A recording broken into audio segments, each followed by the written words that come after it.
जय हिंद। नजर को बदलो तो नजारे बदल जाएंगे, नजर को बदलो तो नजारे बदल जाएंगे, सोच को बदलो तो सितारे बदल जाएंगे। और कश्तियां बदलने की जरूरत नहीं है मेरे दोस्तों, दिशाओं को बदलो तो किनारे खुद ब खुद बदल जाएंगे। दोस्तों, मैं एक +2 हाई स्कूल का टीचर हूं और लगभग 10-12 वर्षों से बोर्ड एग्जाम के कॉपी को जांचता आ रहा हूं। साथ ही साथ हम जिस हाई स्कूल का टीचर हैं वहां पर क्लास 10 और 12 के छात्रों का एग्जाम सेंटर भी रहता है, जहां पर हम यानी कि सेंटर सुपरिटेंडेंट के भूमिका में रहते हैं। और दोस्तों, उसी अनुभव के आधार पर आज हम इस वीडियो में आप लोगों को बताने वाले हैं कि बोर्ड परीक्षा में कॉपी कैसे लिखेंगे ताकि आपको 90% से अधिक यानी कि 100% तक नंबर आ सके। और दोस्तों, यह जो वीडियो है Jharkhand board, Bihar board, UP board, CBSE board और आईसीएसई बोर्ड सभी बोर्ड के छात्रों के लिए महत्वपूर्ण है, VVI है। इसीलिए आप लोग इस वीडियो को बिना स्किप किए हुए शुरू से लेकर के अंत तक देखिएगा, ठीक है। तो दोस्तों, चलिए हम लोग आगे बढ़ते हैं और हम अपने अनुभव के आधार पर आप लोगों को बताते हैं कि आपको बोर्ड परीक्षा में कॉपी को किस ढंग से लिखना चाहिए ताकि आपको ज्यादा से ज्यादा मार्क्स मिले।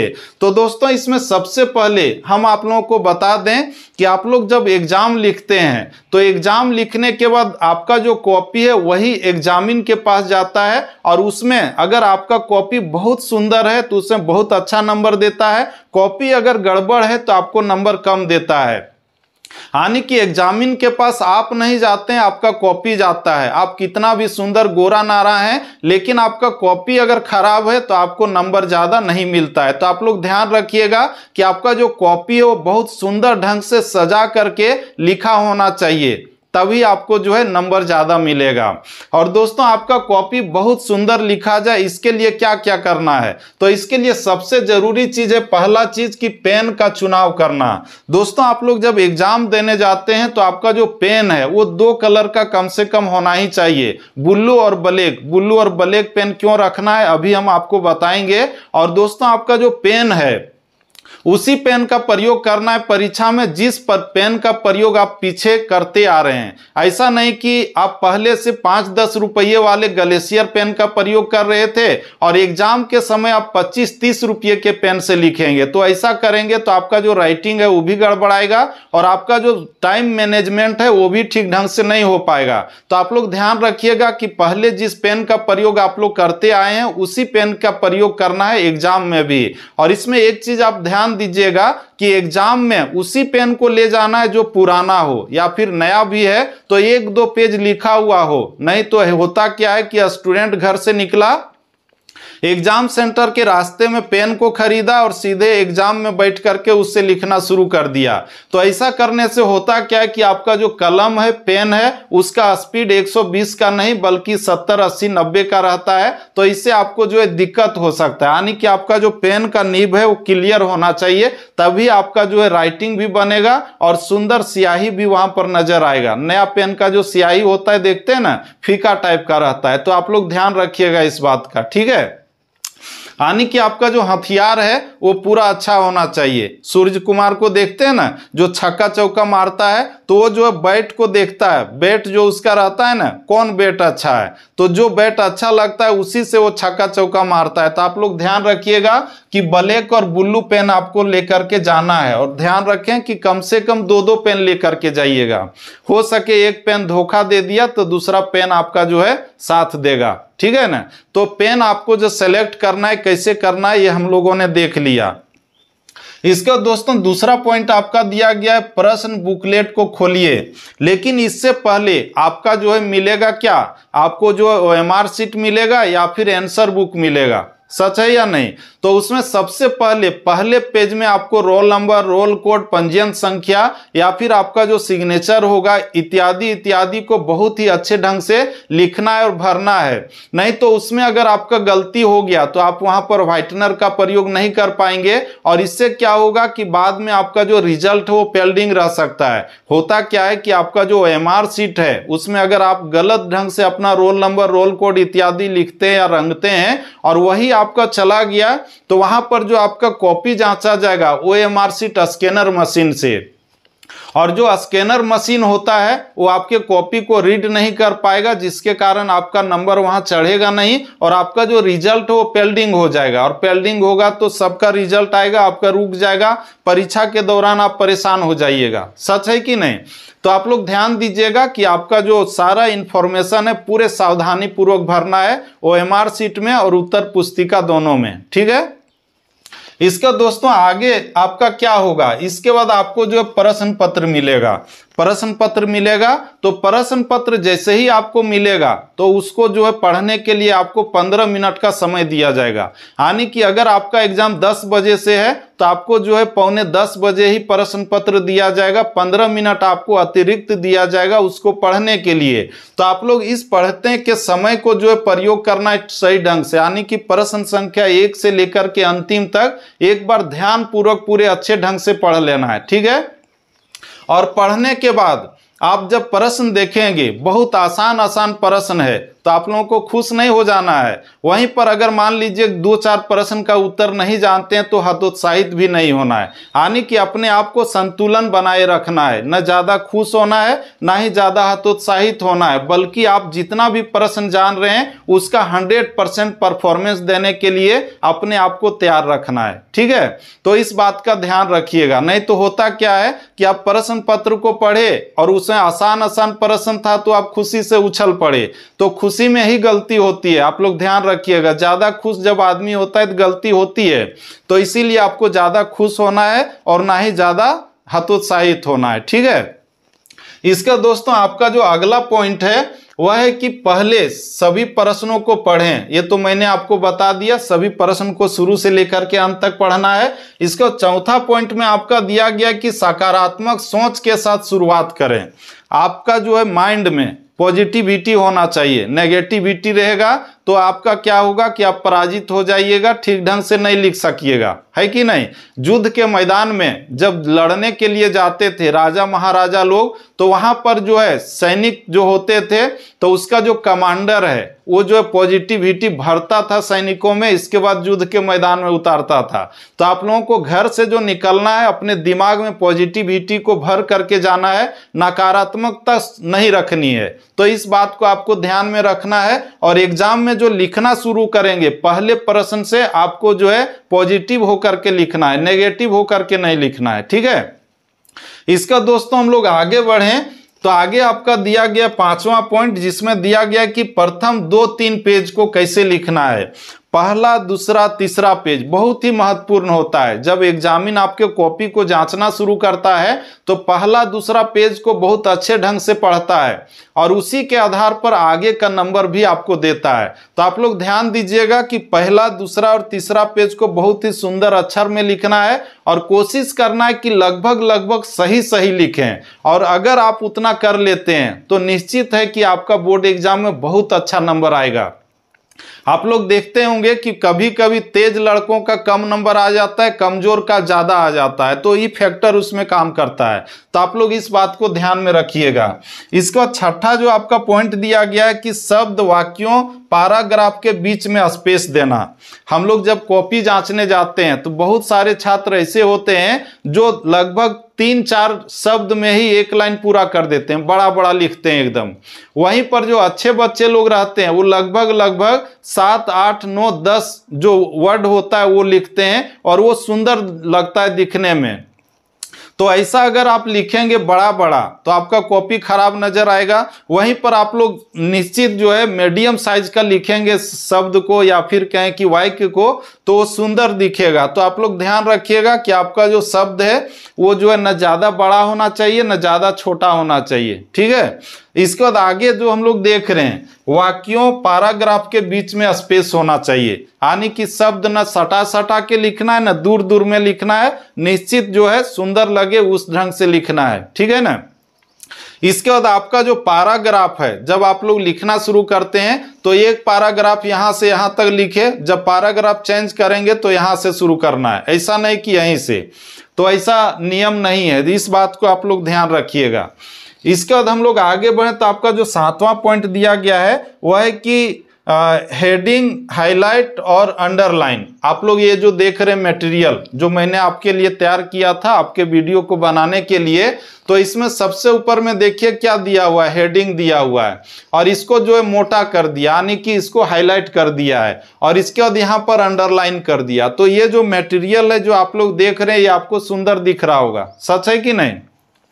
तो ठीक इसी तरह से आपको कॉपी में भी लिखना है, यानी कि आपका जो हेडिंग होगा या फिर जो पॉइंट होगा या फिर जो मुख्य बिंदु होगा उसको आपको जो है क्या करना है कि मोटा कर देना है, उसको हाईलाइट करना है, उसको अंडरलाइन करना है। और दोस्तों ये जो काम करना है, हेडिंग लिखना है या हाईलाइट करना है या अंडरलाइन करना है, तो ये आपको ब्लैक पेन से करना है। यानी कि आप जो लिख रहे हैं तो आपका जो पॉइंट होगा तो उसको आप जो ब्लैक पेन से लिखिएगा और उसी से आपको जो है अंडरलाइन कर देना है। और इसमें एक चीज याद रखिएगा कि जिस प्रश्न का उत्तर आप बहुत सुंदर ढंग से जानते हैं या फिर जो सही लिखा हुआ है उसी को आपको अंडरलाइन करना है। ऐसा नहीं कि आप गलत लिख लिए और उसको अंडरलाइन करके हाईलाइट कर दिए, तो क्या होगा, या बैल मुझे मार, यानी कि आप जो है विपत्ति को आमंत्रित कीजिएगा और आपका नंबर कटेगा, कटना निश्चित है कि नहीं? तो जो आप बिल्कुल सही जानते हैं, जो सही लिखे हैं उसी में अंडरलाइन, हाईलाइट या फिर ये सारा चीज करना है, ठीक है।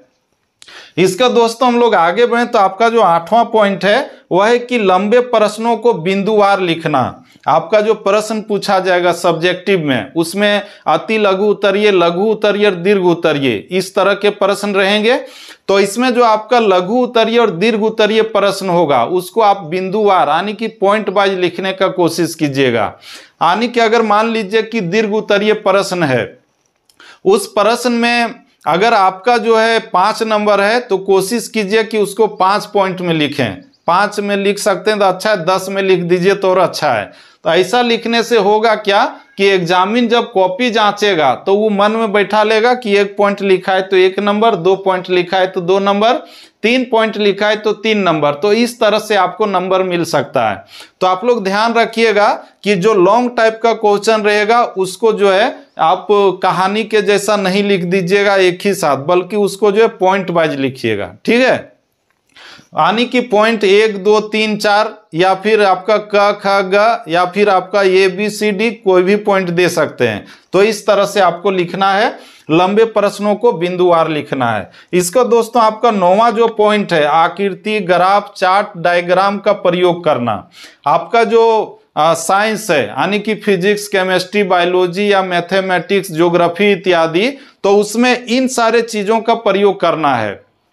यानी कि आकृति का प्रयोग करना है, ग्राफ का, चार्ट का, डायग्राम का प्रयोग करना है, जहां पर जिसका जरूरत पड़े वहां पर प्रयोग करना है। मैथ में अगर शंकु से रिलेटेड प्रश्न है या फिर आपका बेलन से संबंधित प्रश्न है, घन से है या वृत्त से है, तो वहां पर आपको शंकु, बेलन, घन बना देना है, वृत्त बना देना है ना। उसी तरह से अगर मान लीजिए कि आपका फिजिक्स से प्रश्न पूछ दिया, विद्युत जनित्र क्या है इसके बारे में बताइए, या फिर आपका जनरेटर के बारे में पूछ दे, या फिर इसी तरह से आपका बायोलॉजी में पाचन तंत्र के बारे में पूछ दे, तो वहां पर आपको जो है चित्र बना देना है ताकि आपका कॉपी बहुत सुंदर नजर आवे और कॉपी जांचने वाले को कॉपी काटने का जगह नहीं मिले। इसका दोस्तों आगे आपका दिया गया है उदाहरण देना। यानी कि जब आप उत्तर लिख रहे हैं, मान लीजिए परिभाषा पूछा गया है, आपका पूछा गया कि नवीकरणीय संसाधन किसे कहते हैं, ज्योग्राफी में मान लीजिए पूछ दिया, तो इसका परिभाषा लिखेंगे और परिभाषा लिखने के बाद उसका उदाहरण भी देंगे। जैसे में क्या, सौर सूर्य का प्रकाश, सौर ऊर्जा, या फिर मिट्टी है, जल है, हवा है, ये उदाहरण दे देना है आपको। या फिर आपका धातु और अधातु में अंतर पूछा गया तो दोनों का अंतर दिखाते हुए वहां पर उदाहरण भी देना है। धातु का मतलब सोना चांदी जो है, तो इस तरह से उदाहरण का प्रयोग आपको करना है उत्तर देते समय। इसका दोस्तों 11वां पॉइंट आपका है शब्द सीमा अथवा समय सीमा। आपका जो है प्रश्न पूछा जाएगा तो अति लघु उत्तरीय प्रश्न में आपको कहा जाएगा कि जो उत्तर लिखना है एक शब्द में या फिर एक वाक्य में लिखना है, सच है कि नहीं, तो उसको उतना ही में लिखना है। वहीं पर जो लघु उत्तरीय रहेगा तो उसके लिए कहा जाएगा कि इसका उत्तर लगभग 50 शब्दों में लिखिए। दीर्घ उत्तरीय का भी रहेगा कि 200 शब्दों में लिखिए। तो इस तरह से लिखा रहेगा तो आपको उत्तर लिखते समय शब्द सीमा का ध्यान रखना है। तो आपको शब्द सीमा का ध्यान रखना है। और इसके बाद अथवा, अथवा का मतलब है कि आपका जो दीर्घ उत्तरीय प्रश्न होगा तो उसमें अथवा के प्रश्न भी रहते हैं, यानी कि आपका 7 प्रश्न रहेगा और कहेगा 5 प्रश्नों का उत्तर लिखें। तो आप लोग ध्यान दीजिएगा कि आपको 5 ही प्रश्नों का उत्तर लिखना है, अथवा वाले का उत्तर नहीं लिखना है। हिंदी में आपका ज्यादा अथवा वाला रहता है कि नहीं? तो आप लोगों को ध्यान देना है कि अथवा वाला में एक ही का उत्तर देना है, दोनों का उत्तर नहीं देना है। ठीक है। इसका दोस्तों समय सीमा, समय सीमा का मतलब है कि आपको टाइम मैनेज करके चलना है, यानी कि 3 घंटे में या फिर 1.5 घंटे में जो आपका समय दिया जाएगा उसी समय सीमा के अंदर आप लिखने का पूरा प्रयास कीजिएगा। ऐसा नहीं कि एक ही प्रश्न में आप जो है 1 घंटा पार कर दीजिए, तो ऐसा नहीं करना है। इसके बाद आगे हम लोग बढ़ें तो अगला पॉइंट आपका दिया गया है कि गलती होने पर क्या करना चाहिए। स्टूडेंट से गलती होता है, जब आप कॉपी लिखेंगे तो गलती होगा ही, शब्द कुछ लिखना है, गलती से कुछ लिखा जाएगा। तो ऐसे स्थिति में आपको क्या करना है, आपको जो है इस ढंग से काटना नहीं है ना, बल्कि आपको जो है एक लाइन में काटना है, एक लाइन में। नहीं तो ज्यादा आप इस तरह से काट देंगे या पूरा एकदम इस तरह से कर देंगे तो आपका कॉपी जो है गंदा नजर आएगा और आपको जो है नंबर कम मिलेगा। तो इस बात को ध्यान देना है कि एक लाइन में काटना है, जहां पर गलती हो वहां पर। ठीक है। इसके बाद आगे आपका दिया गया है कि समय का गलत उपयोग। बहुत सारे छात्र ऐसे होते हैं जो एग्जाम शुरू हुआ, एग्जाम शुरू होने के बाद पानी पीने के लिए निकल जाते हैं, टॉयलेट के लिए जाते हैं, या फिर वो जो है ऊपर नीचे देखते हैं, अगल बगल झांकते हैं। तो ये सब नहीं करना है, बल्कि 3 घंटे का प्रयोग आपको सही ढंग से करना है। आपने जो 10 साल से या फिर 12 साल से जो पढ़ा है उसको 3 घंटे में ही दिखाना है आपको कि आपने क्या किया है इतने वर्षों में। तो आपको 3 घंटे का जो प्रयोग है वो सही ढंग से करना है, गलत प्रयोग नहीं करना है। ठीक है। इसका दोस्तों आपका जो आगे है कि चीट पुर्जा नहीं रखना, यानी कि बहुत सारे स्टूडेंट ऐसे होते हैं जो चीट पुर्जा लेकर के जाते हैं, और ऐसे में होता क्या है कि उसका ध्यान चीट पुर्जा में रहता है कि कब निकालेंगे और लिखेंगे, है कि नहीं। या फिर ये भी होता है कि उसको डर रहता है कि कब कौन आ जाएगा, चेक करेगा, चीट पुर्जा निकलेगा और हम पकड़े जाएंगे। तो आप लोग ध्यान दीजिएगा कि चीट पुर्जा लेकर के नहीं जाना एग्जाम सेंटर में। हम एक कहानी सुनाते हैं।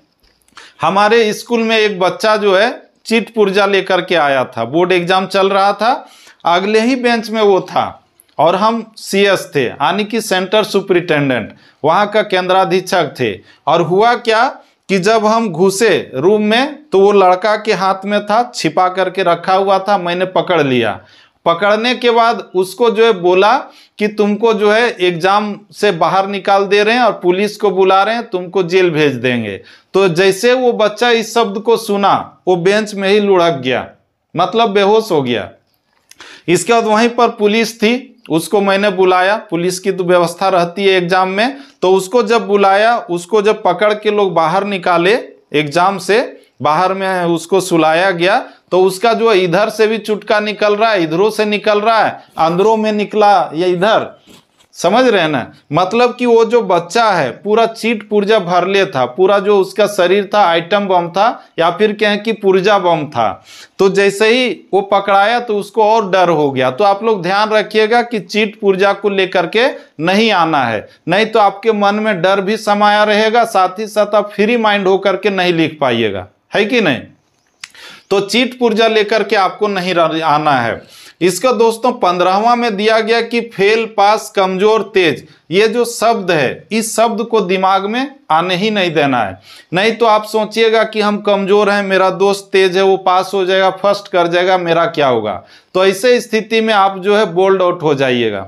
खिलाड़ी खेलता है मैदान में और उसके मन में अगर टेंशन रहे, उसको झेल नहीं पाए, तो वो जो है आउट हो जाता है कि नहीं। तो आप लोगों को टेंशन नहीं लेना है, नकारात्मक शब्दों को दिमाग में आने नहीं देना है। इसका 16वां जो पॉइंट आपका है कि आंसर बुक खाली नहीं छोड़ना है। आपको जो जो प्रश्न का उत्तर आ रहा है उसको पूरे अच्छे ढंग से लिख लीजिए, और इसके बाद जिस प्रश्न का उत्तर आप नहीं जानते हैं वहां पर भी आप अपने अनुसार जो है कुछ कुछ लिख दीजिए।